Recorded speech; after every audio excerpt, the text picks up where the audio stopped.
엄마, 아버지 50억 재산 한 푼도 빠짐없이 제가 가져갈게요. 현수야, 내가 널 그렇게 키웠니? 어머니, 아쉽지만 그동안 아버님께 헌신한 것도 있고 하니 저희가 가져갈게요. 형, 그게 말이 돼요? 어머니도 계신데. 넌 가만히 있어. 내가 장남으로서. 장남이 뭔데? 형이 이럴 거면 저도 가만히 있진 않겠어요. 너희들 돈 때문에 이렇게 달라지다니. 어머님, 저희 집으로 가시죠. 아버님 재산은 제가 알아서 잘 관리할게요. 이 못된 놈들, 너희가 사람이냐? 돈에 환장한 너희들을 반드시 후회하게 만들어 주마. 그날은 평소와 다름없는 아침이었습니다. 남편은 늘 하던 대로 아침 운동을 나갔고, 저는 식사 준비를 하고 있었죠.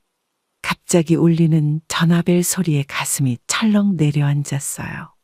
여보세요? 사모님, 큰일 났습니다. 남편분이 공원에서 쓰러지셨어요.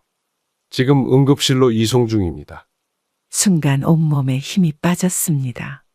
현관문을 열고 뛰쳐나가기까지 정신이 없었어요. 택시를 타고 병원에 도착했을 때는 이미 의사 선생님이 애석한 표정으로 저를 기다리고 계셨습니다. 심장마비였습니다. 최선을 다했지만 의사 선생님의 말씀이 귀에 들어오지 않았어요. 30년을 함께 한 남편이 이렇게 갑자기 떠나다니. 큰아들 현수가 회사에서 달려왔고 작은아들 민수도 곧이어 도착했습니다. 어머니, 정신 차리세요. 제가 모든 걸 알아서 할게요. 현수는 장남답게 의연한 모습으로 장례 절차를 진행했어요. 하지만 민수의 표정이 좋지 않았습니다. 형, 왜 나한테는 상의도 없이 장례식장을 예약한 거야? 지금 그런 걸 따질 때가 아니잖아. 빨리 결정하고 진행해야지. 형제간의 첫 언쟁이 시작되었습니다. 장례식장에 도착하자 조문객들이 하나 둘 모여들었어요. 현수는 의연하게 조문객들을 맞이했지만 민수는 구석에서 초조한 듯 서성거렸습니다. 형님, 아버지 재산 관련 서류는 어디 있나요? 민수가 날카로운 눈빛으로 형을 쳐다봤습니다. 그건 나중에 천천히 얘기하자. 지금은 아버님 보내드리는 게 우선이야. 현수의 말투는 단호했지만 어딘가 불안한 기색이 묻어났어요. 큰 며느리는 조용히 현수의 옆에서 귓속말을 건네고 있었죠. 민수야, 이제 엄마 혼자 계시게 될 텐데 걱정이다. 형수님, 왜 안 하던 엄마 걱정을 하세요? 장례 기간 내내 두 아들 사이에 묘한 긴장감이 감돌았습니다. 큰아들은 장남으로서의 권위를 내세우려 했고 작은아들은 그런 형을 못마땅해 하는 눈치였어요. 어머니, 이제 저희 집으로 가시죠.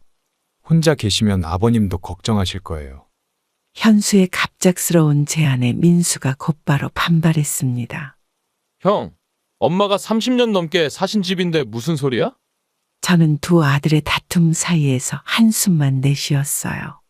남편이 떠난 슬픔도 채가 시기 전에 재산 문제로 틀어지는 아들들을 보며 마음이 무거워졌습니다. 어머니, 일단 장례식부터 잘 마무리 지어요. 다른 건 천천히 결정해도. 큰 며느리의 말에 민수가 날카롭게 끼어들었죠. 형수님, 그 천천히라는 게 결국 다 결정해놓고 통보하는 거 아닌가요? 장례식장의 공기가 순식간에 얼어붙었습니다. 조문객들의 시선이 우리 가족에게 쏠렸어요. 저는 그저 이 모든 상황이 꿈이길 바랐지만 현실은 냉혹했습니다. 장례식 이틀째 아침부터 조문객들이 줄을 이었습니다. 현수는 정장 차림으로 조문객들을 맞이하며 바쁘게 움직였죠. 민수는 형과 달리 구석에서 우두커니 서 있었어요. 어머니, 잠시 시간 좀 내주실 수 있으신가요? 현수야, 무슨 일이니? 아버님 재산 문제를 정리해야 할 것 같습니다. 순간 주변의 공기가 차가워졌습니다. 민수가 형의 말을 듣고 성큼성큼 다가왔어요. 현수는 서류 가방을 꺼내더니 여러 장의 서류를 펼쳤습니다. 아버님이 남기신 재산이 꽤 많습니다. 강남 아파트, 상가 건물, 그리고 예금까지. 형, 아직 장례식도 끝나지 않았는데 벌써 재산 얘기를 꺼내다니. 현수는 민수의 말을 무시한 채 계속해서 서류를 넘겼어요. 저는 갑작스러운 상황에 어떤 말을 해야 할지 몰랐습니다. 제가 장남으로서 모든 재산을 관리하겠습니다. 어머니도 제 집에서 함께 사시면 좋을 것 같아요. 형이 혼자 결정하겠다는 거야? 나는 동의 못해. 큰 며느리가 조심스럽게 끼어들었죠. 그녀의 눈빛이 묘하게 빛났습니다. 민수 씨, 형님이 회사도 다니시고 경험도 많으시잖아요. 어머님도 편하실 거예요. 옆자리에 있던 친척들이 귀를 기울이기 시작했습니다. 저는 남편이 떠난 지 이틀도 되지 않아 벌어지는 상황이 당황스러웠어요. 현수야, 재산 문제는 좀 천천히 생각해보자. 어머니, 이런 문제는 빨리 정리하는 게 좋습니다. 나중에 더 복잡해질 수 있어요. 민수의 얼굴이 붉어졌습니다. 그는 서류를 바라보다가 갑자기 형의 손에서 서류를 낚아챘어요. 이게 뭐야? 벌써 상속 포기 각서까지 준비해놨어? 장례식장이 순식간에 소란스러워졌습니다. 조문객들의 시선이 우리 가족에게 꽂혔죠. 현수는 침착한 척했지만 귀끝이 붉어진 게 보였어요. 민수야, 이건 그저 초안일 뿐이야. 어머니와 상의하면서 수정할 생각이었어. 형, 거짓말 하지 마. 여기 날짜 봐. 아버지 돌아가시기 전부터 준비했잖아. 저는 민수의 말에 충격을 받았습니다. 현수가 이토록 치밀하게 준비했다는 사실이 믿기지 않았어요. 어머니, 제 말씀을 믿으셔야 합니다. 이건 다 어머니를 위한 거예요. 현수 씨 말씀이 맞아요. 어머님, 저희를 믿으세요. 큰 며느리의 말에 민수가 차가운 목소리로 대꾸했습니다. 형수님, 어머니 걱정은 제가 할게요. 형수님은 신경 쓰지 마세요. 장례식장의 분위기는 점점 험악해졌어요. 친척들은 수군거리기 시작했고 조문객들은 어색한 표정으로 자리를 피했습니다. 현수야, 서류는 내가 보관하겠다. 장례식이 끝나고 다시 얘기하자. 제 말에 현수는 못마땅한 표정을 지었지만 더 이상 반박하지 않았어요. 하지만 이미 돌이킬 수 없는 상처가 났다는 걸 느낄 수 있었습니다. 형, 앞으로 형을 어떻게 믿어야 할지 모르겠네. 민수의 마지막 한마디가 장례식장에 무겁게 울렸습니다. 저는 이제 막 시작된 자식들의 갈등을 지켜보며 한숨만 내쉴 수밖에 없었어요.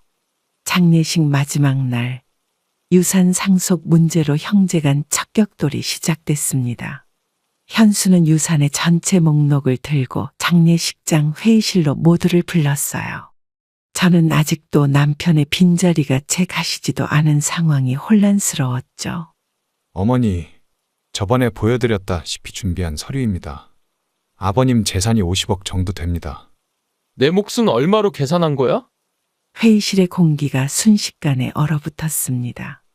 민수가 책상을 손으로 짚으며 일어섰어요. 친척들은 불편한 기색이 역력한 표정으로 자리를 피했습니다. 야, 장남인 내가 관리하는 게 당연하지 않니? 어머니도 내 의견에 동의하실 거야. 당연하다고? 형 혼자만의 생각 아닐까? 현수는 서류를 정리하며 차분한 목소리를 유지했지만 그의 손끝은 미세하게 떨리고 있었어요. 큰 며느리는 옆에서 커피를 나르며 상황을 예의주시했습니다. 어머니, 제가 준비한 상속 계획안을 보시죠. 강남 아파트와 상가 건물은 제가 관리하고. 잠깐, 그럼 나는 뭘 받는다는 거야? 민수의 목소리가 점점 커졌습니다. 장례식장 밖에 있던 조문객들이 회의실 쪽을 힐끗거렸어요. 민수야, 너는 어차피 예술가로 살잖아. 재산 관리는 내가 더 잘할 수 있어. 그게 무슨 논리야? 내가 예술가라서 유산을 받을 자격이 없다는 거야? 저는 두 아들 사이에서 한숨만 내쉬었습니다. 현수는 서류 가방에서 또 다른 문서를 꺼냈어요. 이건 어머니 명의의 부동산을 제 앞으로 이전하는 서류입니다. 사인만 해주시면. 형, 어머니를 속이려는 거야? 그게 무슨 서류인지 어머니가 아실 리가 없잖아. 민수가 서류를 낚아채 찢으려고 하자 현수가 급하게 말렸습니다. 큰 며느리는 당황한 듯 자리에서 일어났어요. 민수 씨, 진정하세요. 이건 다 어머님을 위한 거예요. 형수님도 이런 계획에 동참하신 거예요? 이게 말이 됩니까? 회의실의 분위기는 점점 험악해졌습니다. 저는 더 이상 지켜볼 수 없어 자리에서 일어났어요. 얘들아, 이제 그만하자. 재산 문제는 천천히 의논하면 되지 않니? 어머니, 이런 문제는 빨리 결정하는 게 좋습니다. 나중에 더 복잡해질 수 있어요. 형, 그 복잡해질 수 있다는 게 내 존재를 의미하는 거야?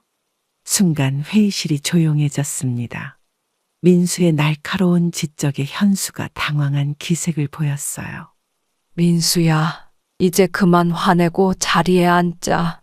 서로 이해하면서 얘기해보자. 어머니, 더 이상 할 얘기가 없습니다. 형이 이렇게 나올 줄은 몰랐네요. 민수는 자리를 박차고 나갔습니다. 회의실에 남은 우리는 무거운 침묵 속에 잠겼어요.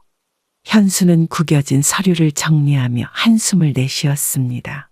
어머니, 제 말씀을 이해해 주세요. 이건 다 우리 가족을 위한 겁니다. 저는 아무 말도 할 수 없었습니다.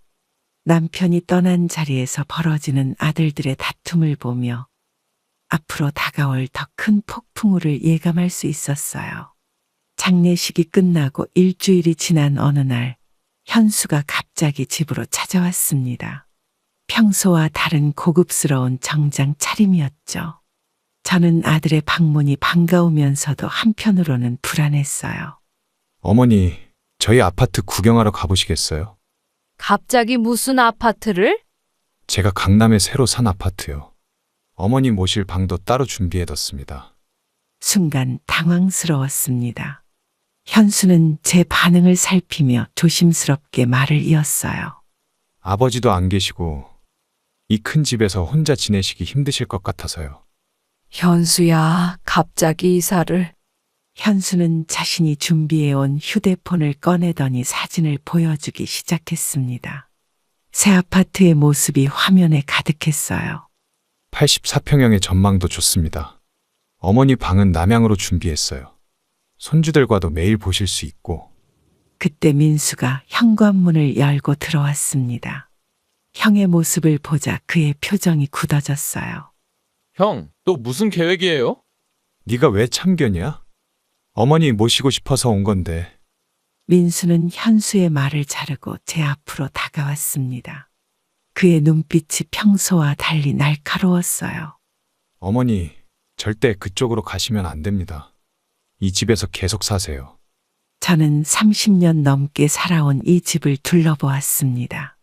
남편과의 추억이 곳곳에 스며 있는 이곳을 떠난다는 건 쉽지 않은 결정이었죠. 엄마, 이사 가시면 후회하실 거예요. 형이 왜 이러는지 모르시겠어요. 민수야, 그런 식으로 말하지 마. 난 순수하게 어머니가 걱정돼서. 두 아들의 언쟁이 시작되자 거실의 공기가 무거워졌습니다. 현수는 휴대폰을 다시 꺼내 들었어요. 어머니, 여기 보세요. 피트니스 센터도 있고 노인정도 바로 앞에 있어요. 취미 생활하시기에도 좋을 것 같은데. 형, 그만하시죠. 어머니를 설득하려고 하지 마세요. 민수의 목소리가 점점 커졌습니다. 저는 두 아들 사이에서 한숨만 내쉬었어요. 현수야, 이사는 좀 더 생각해 볼게. 지금은 이 집이 편해. 어머님, 저희 집에서 사시면 제가 매일 반찬도 해드리고. 갑자기 큰 며느리의 목소리가 들렸습니다. 언제 왔는지 현관에 서 있었어요. 형수님, 지금까지 한 번도 어머니한테 반찬 해주신 적 없으시잖아요. 민수의 날카로운 지적에 큰 며느리의 얼굴이 붉어졌습니다. 현수가 자리에서 벌떡 일어났어요. 그만해. 너희가 뭘 안다고 이래? 내가 어머니 모시겠다는데. 형이 어머니를 모시겠다는 게 아니라 재산 관리를 하겠다는 거잖아요. 순간 거실이 조용해졌습니다. 현수의 표정이 순간 일그러졌다가 이내 무표정으로 돌아왔어요. 어머니, 천천히 생각해 보세요. 저는 준비가 다 되어 있으니까. 현수는 말을 끝내지 못하고 자리를 떴습니다. 큰 며느리도 어색한 표정으로 따라 나갔어요. 엄마, 절대 형의 말에 넘어가시면 안 돼요. 제가 자주 들를 테니까 여기서 계속 사세요. 민수의 말에 고개를 끄덕였지만 마음 한구석이 무거워졌습니다. 이제 막 시작된 이사 문제가 또 다른 갈등의 시작이 될 것 같았어요. 결국 현수의 지속적인 설득에 저는 이사를 결정했습니다. 밤새 잠을 이루지 못하고 고민했지만 혼자 있는 시간이 늘어날수록 외로움이 커져갔어요. 짐을 정리하는 동안 남편과의 추억이 하나둘 떠올랐죠. 어머니, 제가 도와드릴게요. 그 그릇들은 새로 사드리면 되니까 두고 가시죠. 아니야, 이건 꼭 가져가고 싶어. 큰 며느리는 못마땅한 표정을 지었지만 더 말하지 않았습니다. 이삿짐 센터 직원들이 물건들을 하나씩 옮기는 동안 민수가 급하게 달려왔어요. 엄마, 정말 가시는 거예요? 제 말씀 좀 들어보세요. 민수야, 엄마도 많이 고민했어. 혼자 있기가 너무 힘들구나. 민수는 이삿짐을 옮기는 일꾼들을 막아서려 했습니다. 현수가 다가와 동생의 어깨를 잡았어요. 이제 그만해. 어머니가 결정하신 일이야. 형, 이게 다 형의 계획이잖아요. 어머니를 설득해서 데려가면 뭘 하려고 그러는 건데요? 거실에 쌓여있던 짐들이 하나둘 트럭으로 옮겨졌습니다. 저는 30년 동안 살아온 집을 둘러보며 마지막 인사를 했어요. 어머님, 이제 가시죠. 차가 기다리고 있어요. 엄마, 나중에 후회하실 거예요. 제발 다시 한번 생각해 보세요. 민수의 애원하는 목소리가 가슴을 아프게 했습니다. 하지만 이미 결정한 일이었어요. 형수님, 어머니 방은 정말 남양이에요. 전에 보여주신 사진이랑 다른 것 같던데. 민수 씨, 걱정하지 마세요. 저희가 잘 모실게요. 차에 오르려는 순간 민수가 제 손을 잡았습니다. 그의 눈에는 눈물이 고여 있었어요. 엄마, 불편하시면 언제든 연락 주세요. 제가 데리러 올게요. 현수는 운전석에서 경적을 울렸습니다. 큰 며느리는 조급한 목소리로 저를 재촉했어요. 어머님, 이제 가야 해요. 늦어지면 이사 기사님들 기다리시잖아요. 차 안에서 백미러로 보이는 민수의 모습이 점점 작아졌습니다. 그의 초라한 뒷모습을 보며 마음 한켠이 무거워졌어요. 어머니, 저희 집에서는 편하실 거예요. 걱정 마세요. 현수의 말에 고개를 끄덕였지만 뒤에 남겨진 민수를 생각하니 마음이 편치 않았습니다. 현수야, 민수한테 연락 좀 해줘. 많이 걱정하는 것 같아. 어머니, 민수는 신경 쓰지 마세요. 제가 잘 설명해 줄게요. 차가 도착한 강남의 아파트는 화려했습니다. 하지만 낯선 환경에 대한 두려움이 스며들기 시작했어요. 어머님, 이제 새로운 시작이에요. 행복하게 지내실 수 있을 거예요. 큰 며느리의 말에 미소 지었지만 마음속으로는 이 결정이 옳은 것인지 의문이 들었습니다. 민수의 걱정스러운 표정이 자꾸만 떠올랐어요. 현수의 집으로 이사한 지 일주일이 지났습니다. 처음에는 친절하고 다정했던 큰 며느리의 태도가 서서히 달라지기 시작했어요. 아침 식사 준비를 하고 있는데 큰 며느리가 주방으로 들어왔습니다. 어머님, 왜 이렇게 일찍 일어나셨어요? 제가 할 건데. 괜찮아. 내가 할 수 있는 일은 하고 싶어서. 어머님, 그건 좀 아닌 것 같은데요. 제 주방을 어지럽히시면. 큰 며느리의 말투에 숨겨진 날카로움이 느껴졌습니다. 저는 조용히 뒤로 물러났어요. 어머님, 혹시 제 옷장 정리도 하신 거예요? 제가 찾는 옷이 없네요. 아니야. 나는 손도 안 댔어. 큰 며느리는 저를 의심스러운 눈초리로 바라봤습니다. 거실에서 TV를 보고 있어도 제 뒤에서 무언가를 살피는 듯한 기분이 들었어요. 어머님, 저희 집에서는 이렇게 하시면 안 돼요. 제가 다 알아서 할 테니까. 거실 청소를 하던 중에 들려온 큰며느리의 말에 손이 멈췄습니다. 매일 아침 일찍 일어나 집안일을 돕고 싶었지만 그것조차 허락되지 않았어요. 어머님, 오늘 친구분들 만나러 가시는 건 어떠세요? 제가 집안일 좀 하고 싶어서요. 큰며느리의 친절한 말투 뒤에 숨겨진 의도가 읽혔습니다. 결국 저는 짐을 챙겨 밖으로 나왔어요. 어머니, 제가 퇴근하고 데리러 갈게요. 편하게 계세요. 현수의 전화를 받고 한숨이 나왔습니다. 아들은 아내의 변화를 눈치채지 못하는 걸까요? 현수야, 엄마가 너무 며느리한테 폐를 끼치는 것 같아. 어머니, 무슨 말씀이세요? 아니에요. 저희가 모셔야죠. 저녁 식사 시간, 큰며느리는 반찬을 모두 매웁게 준비했습니다. 제가 매운 음식을 못 먹는다는 걸 알면서도요. 어머님, 입맛에 안 맞으시나요? 제가 특별히 준비했는데. 여보, 어머니가 매운 음식 못 드시는 거 알잖아. 아, 맞다. 깜빡했네요. 죄송해요. 큰며느리의 사과는 진심이 아닌 것 같았습니다. 다음 날 아침도 그 다음 날 아침도 식탁에는 매운 음식이 가득했어요. 어머님, 손주들 학원 보내실 때 간식 사주지 마세요. 제가 다 준비해뒀어요. 알겠어. 내가 너무 나섰나 보네. 어머님은 그냥 편하게 쉬세요. 매일 밤 잠자리에 들 때마다 예전 집이 그리워졌습니다. 큰며느리의 감시하는 듯한 시선과 말투가 점점 더 부담스러워졌어요. 어머님, 제 화장품 써보셨어요? 양이 줄어든 것 같은데. 아니야. 나는 내 화장품 있잖아. 그런가요? 제가 잘못 봤나 보네요. 이런 일이 반복될수록 이 집에서의 생활이 더욱 힘들어졌습니다. 현수에게 말하고 싶었지만 부부 사이에 금이 갈까봐 참았어요. 어머니, 요즘 민수한테 자주 전화하시네요? 큰며느리의 질문에 마음이 불편해졌습니다. 전화 통화까지 감시당하는 기분이었어요. 그냥 가끔 안부 전화하는 거야. 너무 자주 하시면 좋지 않을 것 같아서요. 민수 씨도 바쁘실 텐데. 평소와 다름없던 아침, 큰며느리가 급한 일이 생겼다며 손주들을 부탁했습니다.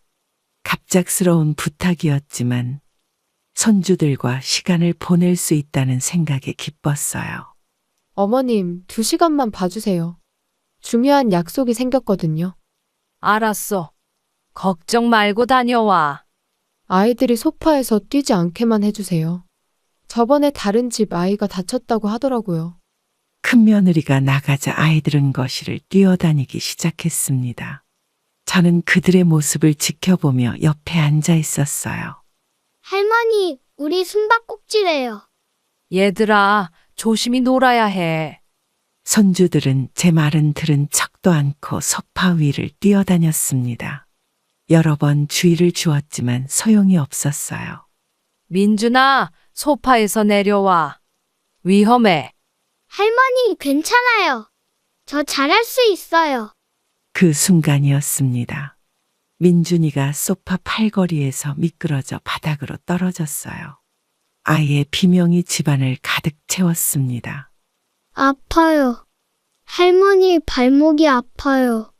당황한 저는 재빨리 민준이를 안아 올렸습니다. 발목이 붓기 시작했어요. 아이고, 많이 아프니. 엄마한테 말할 거예요. 그때 현관문이 열리며 큰며느리가 들어왔습니다. 울고 있는 민준이를 보자마자 그녀의 표정이 달라졌어요. 어머님, 제가 부탁한 게 뭐였죠? 소파에서 놀지 말라고 했잖아요. 미안하다. 내가 주의를 줬는데. 주의를 주셨다고요? 그럼 이렇게 다치게 두시면 안 되죠. 현수가 퇴근하고 돌아왔을 때 큰며느리는 이미 병원에 다녀온 뒤였습니다. 민준이의 발목은 삐었다고 해요. 여보, 어머님이 아이들 좀 봐주시는 게 이렇게 힘드세요? 현수야, 엄마가 미안해. 내가 제대로 못 봤나 봐. 어머님, 이제 아이들 돌보는 건 제가 알아서 할게요. 신경 쓰지 마세요. 큰며느리의 말투에는 차가움이 가득했습니다. 그날 이후로 손주들과 단둘이 있는 것이 조심스러워졌어요. 어머님, 아이들 간식은 제가 챙길게요. 어머님이 신경 쓰실 필요 없어요. 알겠어. 다음부터는 조심할게. 조심하실 게 아니라 아예 관여하지 않으시는 게 좋을 것 같아요. 저녁 식사 자리에서 현수가 물었습니다. 큰며느리의 표정이 굳어졌어요. 어머니, 앞으로는 제가 퇴근하고 아이들을 볼게요. 어머님은 편히 쉬세요. 아들아, 그래도 내가 도울 수 있는 건 그날 이후 손주들과의 거리는 점점 멀어졌습니다. 아이들이 제 방 앞을 지나갈 때면 큰며느리가 재빨리 데리고 가버렸어요. 할머니, 우리 또 놀면 안 돼요. 민준아, 이리 와. 할머니랑 놀지 말자. 현수는 이런 상황을 알면서도 모른 척했습니다. 저는 점점 이 집에서 제 존재가 지워지는 기분이 들었어요. 평일 저녁 갑자기 민수가 회사 근처에 볼 일이 있다며 들렀습니다. 큰며느리는 친정에 갔다고 했고 현수는 아직 퇴근 전이었어요. 저는 혼자 찬밥을 덮여 먹고 있었죠. 엄마, 이게 무슨 일이에요? 왜 이렇게 늦은 시간에 혼자 드세요? 괜찮아. 내가 배고파서 일찍 먹는 거야. 그럼 반찬은요? 김치 하나뿐이잖아요. 식탁에는 정말 신 김치 한 그릇뿐이었습니다. 민수가 냉장고를 열어보더니 얼굴이 굳어졌어요. 엄마, 냉장고에도 반찬이 하나도 없네요. 형수님이 요리를 안 해주시나요? 아니야. 내가 따로 먹고 싶어서. 거실 한쪽에는 큰며느리가 아침에 해둔 반찬들이 그대로 있었습니다. 하지만 저는 그걸 꺼내 먹지 못했어요. 지난번에도 매운 음식만 해놓으셨다면서요.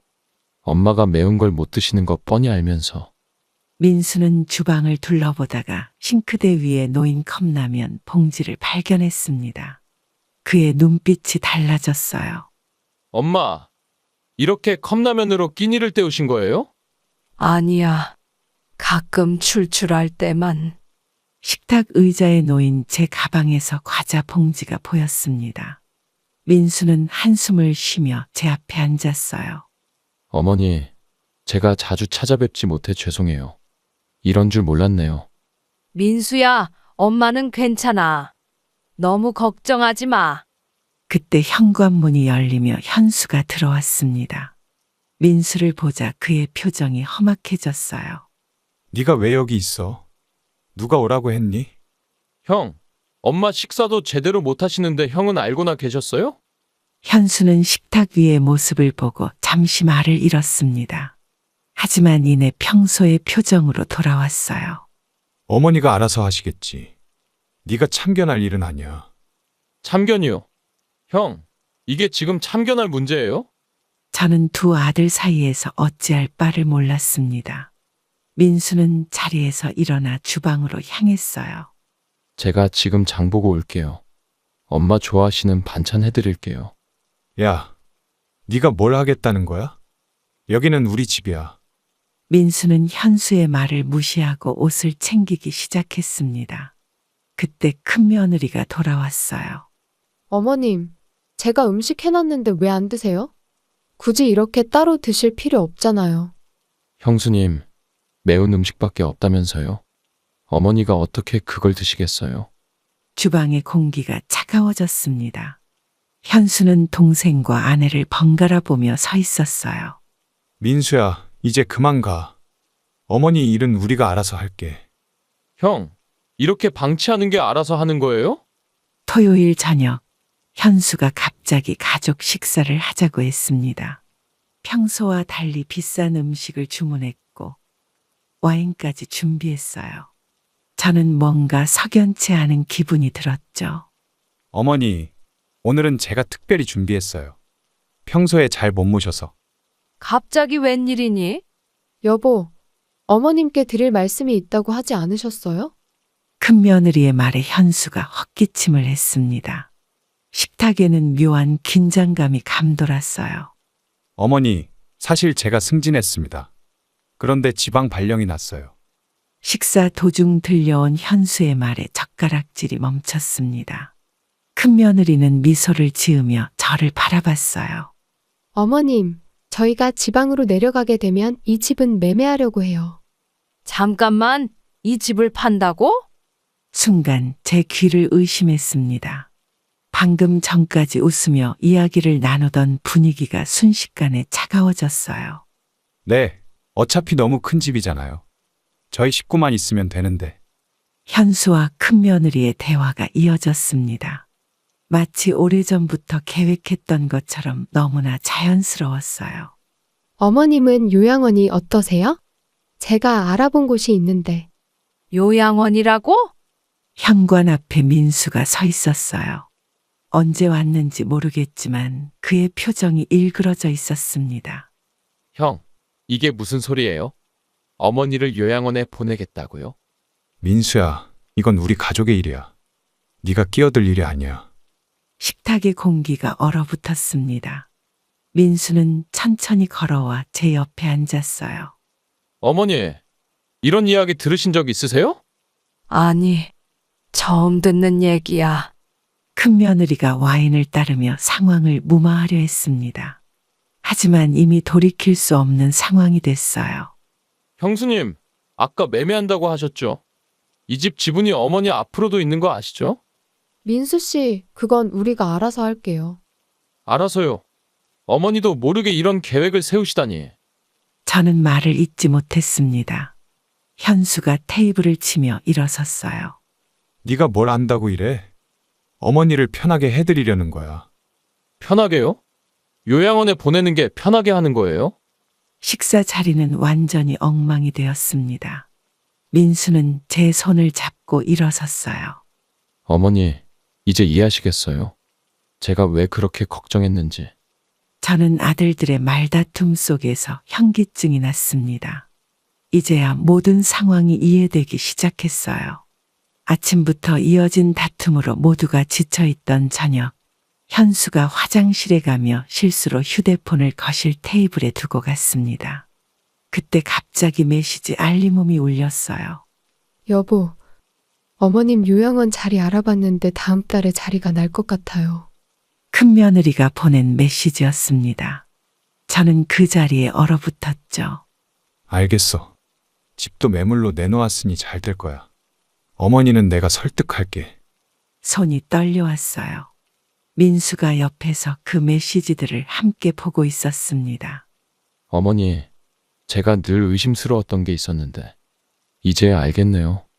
민수야, 이게 무슨... 화장실에서 나온 현수가 상황을 눈치채고 휴대폰을 낚아챘습니다. 하지만 이미 늦었어요. 형, 정말 이러시는 거예요? 아버지가 돌아가신 지 얼마나 됐다고. 이건 내 휴대폰이야. 네가 보면 안 되는 거였어. 거실에 무거운 침묵이 내려앉았습니다. 저는 그동안에 불편했던 상황들이 이해되기 시작했어요. 매운 음식만 해놓은 것도, 컵라면으로 끼니를 해결하게 한 것도. 민수야, 이건 오해야. 우리는 그저 큰며느리가 급하게 들어와 상황을 수습하려 했지만 이미 모든 것이 드러난 뒤였습니다. 형수님, 요양원은 언제부터 알아보신 거예요? 그건 어머님을 위해서. 저는 소파에 털썩 주저앉았습니다. 남편이 떠난 후 의지했던 큰아들 부부의 계획이 이런 것이었다니요. 엄마, 이제 절대 여기 계시면 안 됩니다. 제가 모실게요. 네가 뭘 할 수 있는데? 내 처지도 모르고. 형, 적어도 저는 어머니를 속이진 않았어요. 어머니, 우리는 진심으로 걱정해서. 걱정이요? 이렇게 속이면서요. 민수의 목소리가 떨렸습니다. 저는 그제서야 왜 큰며느리가 제 방을 자주 들여다봤는지, 왜 제 전화 통화를 감시했는지 이해할 수 있었어요. 현수야, 엄마가 그렇게 부담스러웠니? 어머니, 그게 아니라. 하지만 더 이상의 변명은 의미가 없었습니다. 모든 것이 명확해졌어요.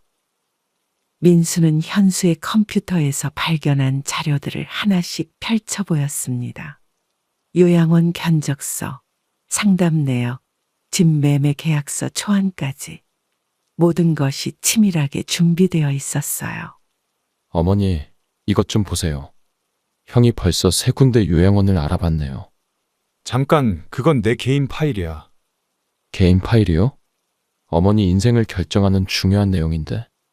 현수의 서재에서 발견된 서류들은 충격적이었습니다. 작년부터 요양원을 물색해왔다는 기록이 있었어요. 형, 아버지가 돌아가시기 전부터 이런 계획을 세웠던 거예요. 그건 혹시 모를 상황을 대비해서. 민수는 서류 더미 속에서 또 다른 문서를 발견했습니다. 제 도장이 찍힌 위임장이었어요. 어머니, 이 도장 보세요. 어머니 도장 맞으세요? 이건 내가 찍은 적이 없는데. 큰 며느리가 갑자기 자리를 피하려 했지만 민수가 가로막았습니다. 형수님, 어머니 도장은 어떻게 구하신 거예요? 그건 현수 씨가 서재의 공기가 얼어붙었습니다.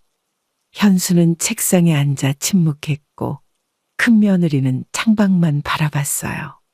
형, 어머니 도장을 위조했다는 거예요? 그게 아니라 어머니를 위해서. 민수는 서류를 하나하나 사진으로 찍기 시작했습니다. 현수가 급하게 말렸어요. 야, 그만둬. 그건 우리 가족의 일이야. 가족이요? 어머니를 속이고 재산을 빼돌리려는 게 가족이에요? 저는 그 자리에서 일어났습니다. 다리가 후들거렸지만 더는 피할 수 없었어요.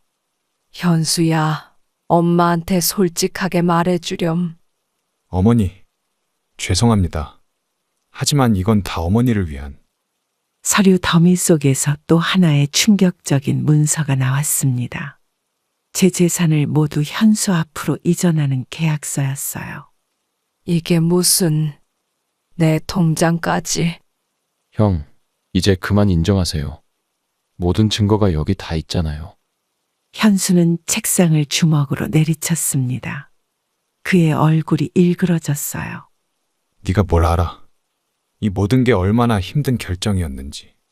큰 며느리가 울면서 방을 뛰쳐나갔습니다. 서재에는 무거운 침묵만이 남았어요. 현수야, 엄마가 그렇게 부담스러웠니? 어머니, 그런 게 아니라. 민수는 모든 서류를 챙겨 가방에 넣었습니다. 그의 손이 떨리고 있었어요. 어머니, 이제 더 이상 이 집에 계시면 안 됩니다. 민수는 다음 날 아침 일찍 변호사 사무실을 찾았습니다. 저도 동행했어요. 변호사는 제출된 증거들을 꼼꼼히 살펴보더니 심각한 표정을 지었습니다. 어머님, 이건 명백한 사기 미수죠. 도장 위조만 해도 큰 문제입니다. 우리 현수가 그런 애가 아니었는데. 이런 일은 자주 있습니다. 특히 재산 문제로 신뢰관계가 무너지면. 민수가 찍어온 사진들이 하나씩 컴퓨터 화면에 띄워졌습니다. 요양원 견적서부터 위조된 도장이 찍힌 서류까지 모든 증거가 명확했어요. 변호사님, 어떻게 하면 좋을까요? 일단 모든 재산에 대한 처분 금지 가처분 신청부터 해야겠네요. 변호사가 서류를 정리하며 말씀하셨습니다. 시간이 많지 않다고 해요. 어머님, 현재 재산이 얼마나 되시죠? 아파트랑 상가 건물 예금해서 20억 정도요. 서류 작성이 시작됐습니다. 저는 떨리는 손으로 하나하나 서명했어요. 어머니, 형한테 연락 왔어요. 오늘 중으로 매매 계약을 하려고 한대요. 이렇게 서두르다니. 변호사가 급하게 법원으로 향했습니다. 저희는 초조한 마음으로 결과를 기다렸어요. 다행히 가처분 결정이 났습니다. 이제 현수 씨가 마음대로 재산을 처분할 수는 없을 거예요. 민수의 전화기에 현수에게서 온 문자가 떴습니다. 격앙된 내용이었어요. 형이 화가 많이 났나 보네요. 하지만 이게 최선이에요. 현수야, 왜 이렇게 됐을까? 변호사는 앞으로의 절차를 설명했습니다. 긴 법적 공방이 될 것 같아요. 어머님, 이제 본격적인 소송 준비를 해야 합니다. 각오하셔야 해요. 저는 고개를 끄덕였습니다. 가족 간의 소송이라니 생각만 해도 가슴이 무거웠어요. 민수야, 엄마가 잘못한 걸까? 엄마, 이건 우리가 선택할 수 있는 유일한 방법이에요. 법원 복도에 앉아 있자니 지난 시간들이 주마등처럼 스쳐 지나갔습니다. 이제 돌이킬 수 없는 길을 걷게 된 거겠죠. 결국 저는 현수의 집을 떠나기로 결심했습니다. 민수가 근처 오피스텔을 구해놓았다고 했어요. 짐을 정리하는 동안 큰며느리는 주방에서 꼼짝도 하지 않았고 현수는 출근했다며 집을 비웠습니다. 어머니, 제가 도와드릴게요. 짐이 많으시네요. 고마워, 민수야. 엄마가 이런 선택을 해도 될까? 당연하죠. 더 이상 이 집에 계실 순 없어요. 제 방에 들어서니 한 달 전 이사 올 때의 기억이 떠올랐습니다. 그때는 몰랐어요. 이렇게 빨리 떠나게 될 줄은. 형수님, 어머니 짐 정리하시는데 도와주실 건가요? 민수의 말에도 큰며느리는 대답 없이 고개만 돌렸습니다. 짐을 정리하는 동안 손주들이 제 방으로 달려왔어요. 할머니, 어디 가시는 거예요? 우리랑 같이 살기로 하셨잖아요. 미안해, 우리 손주들아. 아이들의 순수한 눈빛에 마음이 아팠습니다. 하지만 이제 돌이킬 수 없는 결정이었어요. 엄마, 뭐 하는 거예요? 갑자기 현수가 들어왔습니다. 출근했다더니 집 앞에서 지켜보고 있었나 봐요. 현수야, 엄마 이제 여기 있을 수 없을 것 같다. 어머니, 그동안 제가 잘못한 거 사과드립니다. 제발 가지 마세요. 현수의 목소리가 떨렸습니다. 하지만 그의 눈빛은 여전히 차가웠어요. 형, 이제 그만하세요. 어머니 더 이상 괴롭히지 마요. 네가 뭘 안다고. 이게 다 어머니를 위한 거라고. 짐을 거의 다 싸고 나니 이 집에서의 한 달이 꿈만 같았습니다. 이사 온 첫날의 기대와 설렘이 이렇게 끝나다니요. 어머니, 이제 가시죠. 제가 모시고 갈게요. 여보, 어머님 가시게 놔둘 거예요? 큰며느리의 다급한 목소리가 들렸습니다. 현수는 마지막으로 제 앞을 막아섰어요. 어머니, 진심으로 죄송합니다. 한 번만 더 기회를. 현수야, 이제 늦었다. 엄마는 내 진심을 봤단다. 마지막으로 손주들을 안아주고 현관문을 나섰습니다.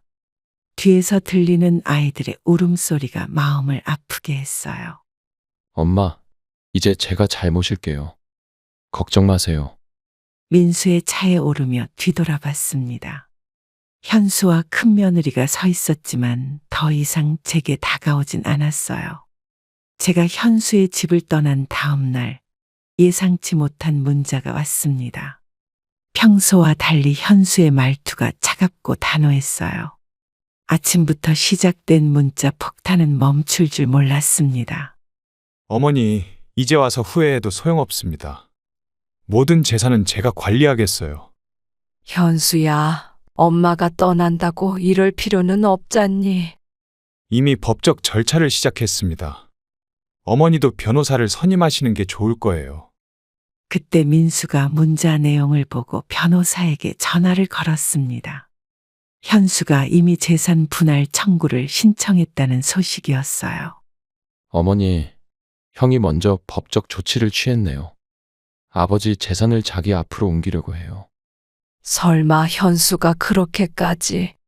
큰며느리도 갑자기 연락해 왔습니다. 그녀의 말투는 더욱 노골적이었어요. 어머님, 이제 와서 후회하실 겁니다. 저희가 얼마나 잘해드리려 했는데. 현수는 계속해서 강경한 메시지를 보내왔습니다. 마치 오래전부터 준비한 것처럼 체계적이었어요. 어머니가 먼저 저희를 버리셨잖아요. 이제 와서 재산 얘기는 하지 마세요. 형, 그렇게 나오시면 우리도 가만히 있을 수 없습니다.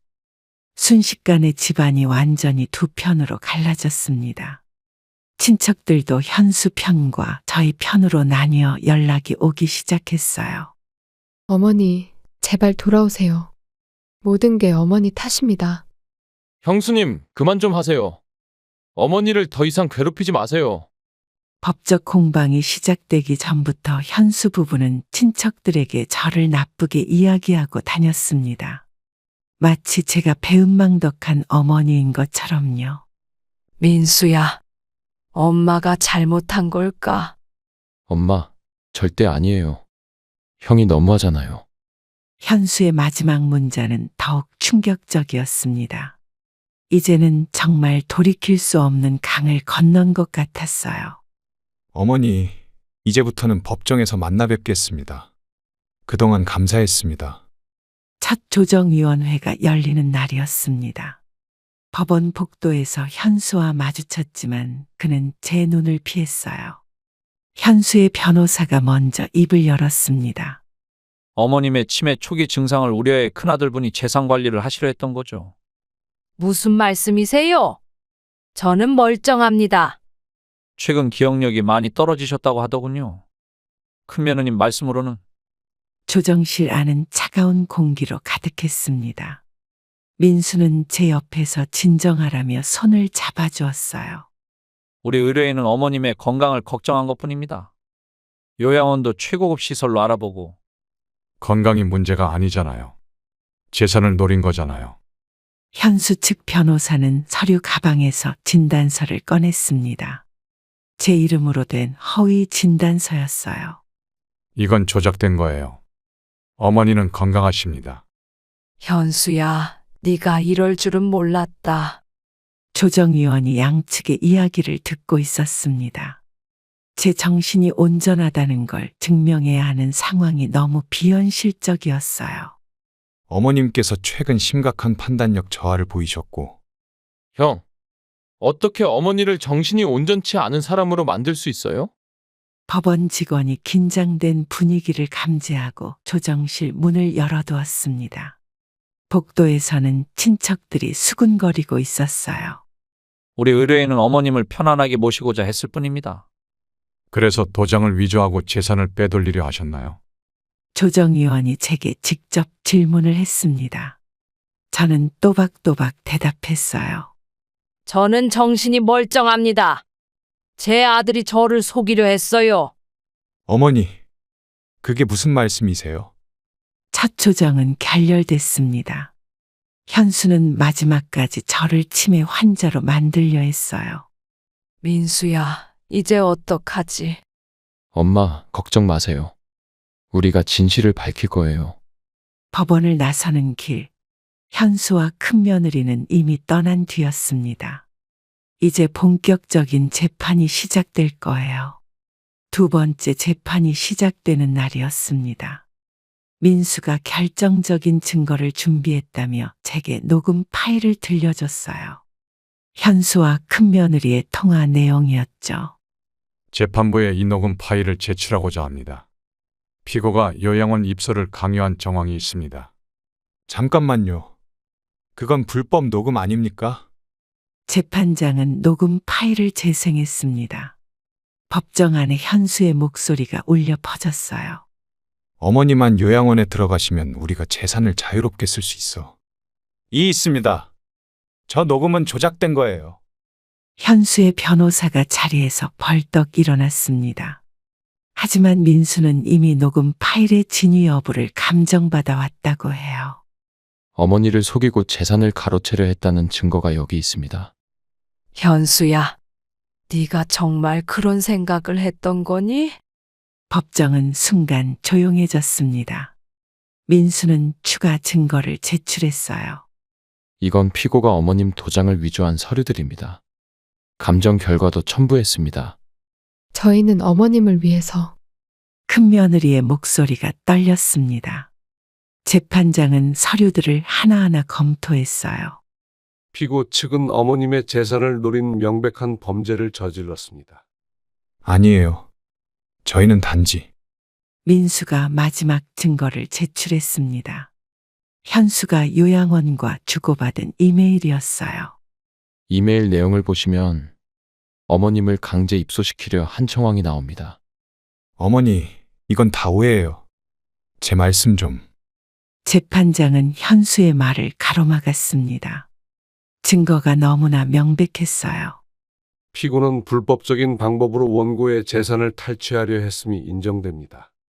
법정 밖에서 기다리던 친척들이 술렁였습니다.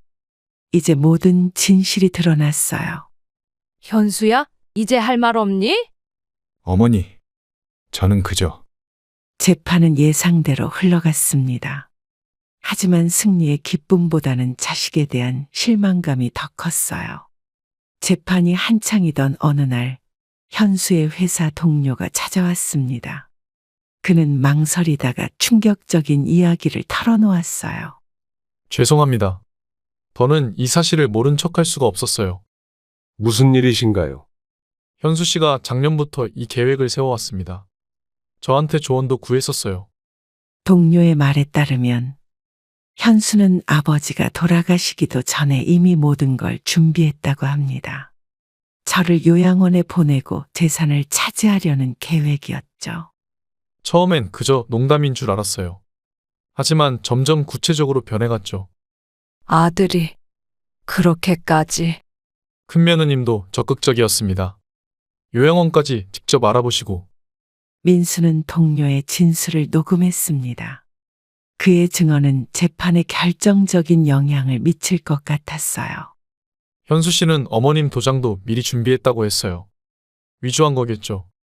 혹시 다른 이야기도 들으셨나요? 네. 어머님을 치매 환자로 만들 계획도 있었어요. 동료는 현수가 주변에 저를 정신적으로 불안정한 사람이라고 소문내고 다녔다고 했습니다. 죄송합니다. 진작 말씀드렸어야 했는데. 아니에요. 이렇게라도 알게 되어 다행입니다. 동료는 자신이 알고 있는 모든 정보를 제공했습니다. 현수의 계획이 얼마나 치밀했는지 알 수 있었어요. 현수 씨가 요양원하고 이미 계약금도 걸어놨대요. 뭐라고요?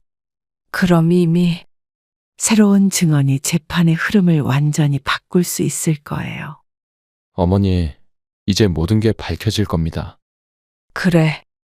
이제는 진실을 마주할 때가 됐구나. 동료는 떠나기 전에 마지막으로 한마디를 덧붙였습니다. 제 가슴을 더욱 아프게 하는 말이었어요. 현수 씨가 어머님 재산으로 사업을 하려고 했대요. 모든 증거가 드러난 후 현수가 갑자기 찾아왔습니다. 그의 모습은 전과 달리 초췌해 보였어요. 민수는 경계하는 눈빛으로 형을 맞이했습니다. 어머니, 죄송합니다. 제가 너무 욕심을 부렸어요. 이제 와서 무슨 말을 하려고? 모든 게 아내의 꾀에 빠져서 그랬습니다. 용서해 주세요. 현수는 무릎을 꿇으려 했지만 저는 그를 말렸습니다. 아들이 이렇게까지 하는 모습을 보고 싶지 않았어요. 형, 이제 와서 형수님 탓을 하시는 건가요? 아니야. 내 잘못이야. 다 내가 잘못했어. 민수는 냉정한 표정을 유지했습니다. 현수의 갑작스러운 방문이 불편해 보였어요. 어머니를 요양원에 보내려고 했던 것도, 재산을 빼돌리려 했던 것도, 현수야, 왜 그랬니? 현수는 주머니에서 편지 한 통을 꺼냈습니다. 떨리는 손으로 저에게 건넸어요. 이게 뭐니? 제 진심을 담은 사과문입니다. 그리고 재산 포기각서도. 민수가 편지를 가로채 내용을 확인했습니다. 현수의 진심이 느껴졌지만 이미 상처는 깊었어요. 형, 이제 와서 이러시면 어머니가 더 힘드세요. 알아. 하지만 마지막으로 한 번만 용서를. 저는 창밖만 바라보았습니다. 현수의 사과가 진심일지도 모르지만 신뢰는 이미 무너졌어요. 이제 돌아가세요. 어머니가 더 이상 상처받지 않으셨으면 좋겠어요. 그래, 그럴게. 어머니 정말 죄송합니다. 현수는 마지막으로 한 번 더 고개를 숙이고 자리를 떴습니다. 그의 뒷모습이 쓸쓸해 보였어요. 엄마, 이제 좀 편해지셨어요? 아니, 더 마음이 아프구나. 아들의 뒤늦은 후회를 지켜보며 이미 깊어진 상처는 쉽게 아물지 않을 거란 걸 느꼈습니다. 마지막 재판이 끝나고 판결문이 나왔습니다. 재판장은 모든 증거를 검토한 후 현수 측의 패소를 선고했어요. 저의 재산권이 온전히 인정된 순간이었습니다. 원고 승소를 선고합니다. 피고는 원고의 재산에 대한 일체의 권리를 주장할 수 없음을 명령합니다. 어머니, 드디어 끝났어요. 현수와 큰며느리는 고개를 숙인 채 자리에서 일어났습니다. 이제 더 이상 저를 괴롭힐 수 없게 된 거죠. 피고는 원고의 도장을 위조한 건에 대해서도 책임을 져야 할 것입니다. 저희가 정말 죄송합니다. 재판장은 판결문을 낭독하며 현수 부부의 불법 행위를 하나하나 지적했습니다. 저는 그들의 모습을 참아 볼 수 없었어요. 어머니를 요양원에 강제 입소시키려 한 정황도 명백합니다. 형, 이제 할 말 없으시죠? 민수의 말에 현수는 아무 대답도 하지 못했습니다. 큰며느리는 눈물을 흘리며 법정을 나갔어요. 이 판결에 불복하실 경우 2주 이내에 항소하실 수 있습니다. 항소는 하지 않겠습니다. 저희가 잘못했습니다. 현수의 변호사가 패소를 인정했습니다. 모든 것이 끝난 거예요. 어머니, 이제 편히 지내실 수 있어요. 그래. 하지만 마음이 아프구나. 법원을 나서는 길. 친척들이 저를 반겼습니다. 그들도 이제야 진실을 알게 된 것 같았어요. 어머님, 앞으로는 저희가 잘 모시겠습니다. 판결문을 들고 나오는 순간 제 어깨에서 무거운 짐이 내려가는 듯 했습니다. 하지만 가족 간의 상처는 쉽게 아물지 않을 거예요. 민수야, 이제 다시 시작하자. 네, 어머니. 제가 곁에서 지켜드릴게요. 재판이 끝난 후 저는 교회의 전원주택으로 이사하기로 결정했습니다. 도시의 복잡한 삶을 뒤로하고 새로운 시작을 하고 싶었어요. 부동산 중개사와 집을 보러 다니던 중이었죠. 어머님, 이 집 어떠세요? 마당도 넓고 공기도 좋은데. 여기 참 좋구나. 텃밭도 가꿀 수 있겠어. 저기 보이는 산책로도 운동하시기 좋을 것 같아요. 중개사의 설명을 들으며 집을 둘러보았습니다. 햇살이 가득 들어오는 것이 마음에 들었어요. 어머니, 제가 주말마다 찾아뵐 수 있는 거리예요. 민수야, 너무 자주 오면 내 생활에 지장이 있을까봐. 마당에는 감나무 한 그루가 서 있었습니다. 남편이 살아계실 때 항상 그리워하던 시골 풍경이었어요. 이 동네는 마트도 가깝고 병원도 10분 거리에 있습니다. 좋아요. 여기로 하죠. 계약을 마치고 나오는 길. 민수가 걱정스러운 듯 물었습니다. 엄마, 혼자 지내시는 거 힘들지 않으실까요? 괜찮아. 이제는 내 삶을 찾고 싶어. 이사 날짜가 잡혔고 새집 인테리어도 시작했습니다. 제가 직접 가구도 고르고 커튼 색상도 결정했어요. 어머님, 부엌 수납장은 낮은 걸로 해드릴까요? 응, 그게 좋겠다. 내가 쓰기 편하게. 첫눈이 내리기 전에 이사를 마쳤습니다. 새집에서의 첫날, 창밖으로 보이는 산자락이 평화로웠어요. 어머니, 이제 여기서 새로운 시작하세요. 그래.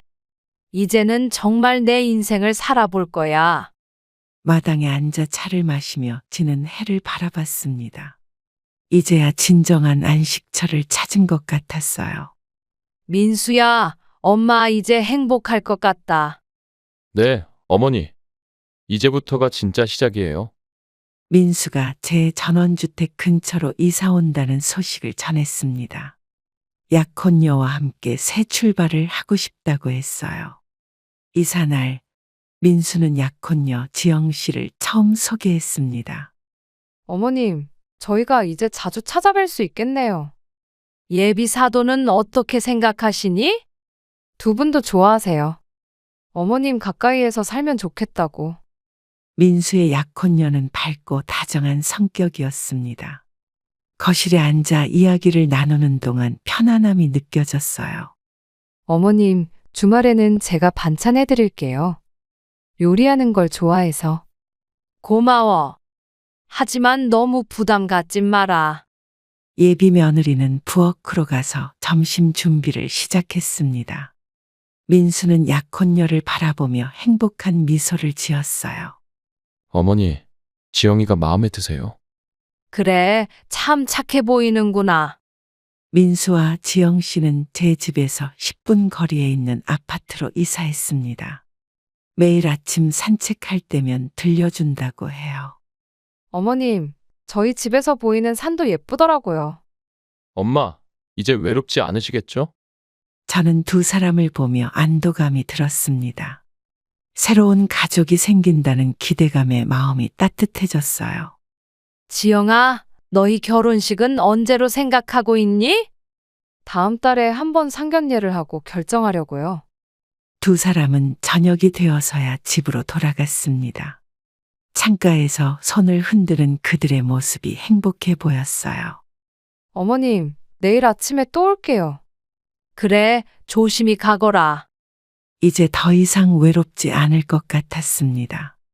새로운 가족과 함께하는 일상이 기대되었어요. 민수야, 엄마 이제 진짜 행복할 것 같다. 네, 어머니. 저희가 곁에서 잘 모실게요. 어느 날 아침, 우편함에서 현수의 편지를 발견했습니다. 몇 달 동안 연락이 없었는데 갑자기 편지가 온 것이 의아했어요. 떨리는 손으로 봉투를 열었습니다. 어머니, 그동안 죄송했습니다. 제가 많이 반성하고 있어요. 민수야, 형한테서 편지가 왔구나. 어머니, 읽지 마세요. 또 상처받으실까봐. 편지를 읽어내려가는 동안 현수의 진심이 느껴졌습니다. 큰며느리와 이혼했다는 소식도 있었어요. 아내의 진짜 모습을 알게 되었습니다. 이제 어머니의 마음을 이해할 것 같아요. 형이 이혼을. 몇 장의 편지에는 눈물 자국이 선명했습니다. 현수는 자신의 잘못을 하나하나 고백했어요. 손주들이 할머니를 보고 싶어 합니다. 하지만 제가 뵙기는 죄송스럽네요. 민수야, 애들은 어떻게 지낼까? 민수는 조용히 제 옆에 앉았습니다. 그도 형의 편지 내용이 마음에 걸리는 듯 했어요. 어머니께 받은 사랑을 당연하게 여겼습니다. 이제야 그 소중함을 알겠어요. 현수도 많이 힘들었겠구나. 편지 마지막에는 용서를 구하는 내용이 있었습니다. 하지만 아직은 때가 이르다고 생각했어요. 엄마, 형을 용서하실 건가요? 시간이 더 필요할 것 같구나. 편지를 내려놓고 창밖을 바라봤습니다. 마당에 감나무에 새순이 돋아나고 있었어요. 어머니, 기다리고 계시다는 걸 형이 알까요? 그래. 언젠가는 다시 만날 수 있겠지. 봄바람이 불어오는 마당에서 저는 현수의 진심 어린 사과를 천천히 받아들이기로 했습니다. 1년이 지나고 민수의 결혼식 날이 밝았습니다. 예비 며느리 하객들이 하나둘 모여들기 시작했어요. 저는 아들의 새 출발을 축하하며 식장 입구에 서 있었습니다. 어머니, 형님도 오셨어요. 현수가 왔니? 멀리서 현수가 손주들과 함께 걸어오고 있었습니다. 아이들은 제 모습을 보자마자 달려왔어요. 할머니, 보고 싶었어요. 그래, 우리 손주들 많이 컸구나. 현수는 조심스럽게 다가와 고개를 숙였습니다. 1년 만에 재회였어요. 어머니, 오길 잘했다. 그래도 네 동생 결혼인데. 하객들이 보는 앞이라 어색한 인사만 나눴지만 서로의 마음을 느낄 수 있었습니다. 식이 시작되고 민수가 입장했어요. 결혼식이 끝나고 피로 현장에서 현수가 다시 다가왔습니다. 그의 눈가에 눈물이 맺혔어요. 어머니, 제가 정말 큰 잘못을 했습니다. 알아. 하지만 시간을 좀 더 가져봐야겠구나. 민수도 형에게 다가가 어깨를 두드렸습니다. 오랜 시간이 걸렸지만 이제야 가족의 의미를 되찾은 것 같았어요. 세상에서 가장 가깝다고 여겼던 가족 사이에서도 돈 앞에서는 이렇게 달라질 수 있다는 걸 뼈저리게 느꼈습니다. 재산이 저희 가족을 갈라놓았지만 결국 시간이 흐르면서 진정한 가족의 의미를 다시 한번 생각하게 됐어요. 처음에는 큰아들의 배신이 너무 아팠고 용서할 수 없을 것만 같았습니다. 하지만 이제는 그 상처도 조금씩 아물어가고 있어요. 작은 아들 민수의 결혼식을 계기로 다시 만난 가족들을 보며 돈보다 더 소중한 게 무엇인지 깨달았죠. 혈육의 정은 쉽게 끊어지지 않는다는 걸 알게 됐습니다. 서로를 이해하고 용서하는 과정이 힘들었지만 그 시간이 있었기에 지금의 평화를 찾을 수 있었어요. 이제는 교회의 조용한 전원주택에서 새로운 삶을 시작했습니다. 작은 아들 부부가 가까이 살고 큰아들도 가끔 손주들과 함께 찾아오죠. 돈 때문에 깨어질 뻔했던 가족의 소중함을 다시 한번 느끼며 앞으로는 더 행복한 시간을 보낼 수 있을 것 같습니다. 그럼 오늘도 행복한 하루 되시길 바랍니다. 감사합니다.